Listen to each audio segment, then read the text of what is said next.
আজ বানাবো স্পেশাল একটি রেসিপি। তার জন্য নিয়ে নিতে লাগবে ১ বাটি ময়দা, ১ বাটি আটা, আধা বাটি চিনি, মহুরি, এলাচ ৫-৬ টা, নারকেল গুঁড়ো।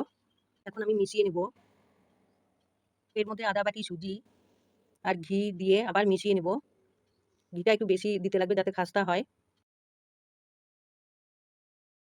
এখানে জলটা গরম নিয়েছি। হালকা গরম জল নিয়ে মেখে নিতে লাগবে। শক্ত করে মাখতে লাগবে। অল্প, অল্প উষ্ণ গরম জল দিয়ে একটু শক্ত করে মেখে আমি ১৫ মিনিট রেখে দেব। হাতে তালুর মধ্যে তেল বা ঘি মেখে নিতে লাগবে যাতে আটাটা হাতের মধ্যে না লাগে। একটি কাঁটা চামচ দিয়ে আমি ডিজাইন বানিয়ে নেব। আপনারা আপনাদের পছন্দ মতন ডিজাইন বানিয়ে নিতে পারেন।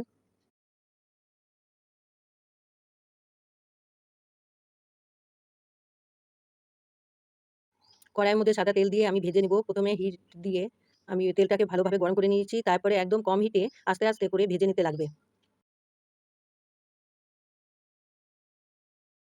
এপিঠ ওপিঠ করে লাল, লাল করে আমি ভেজে নেব।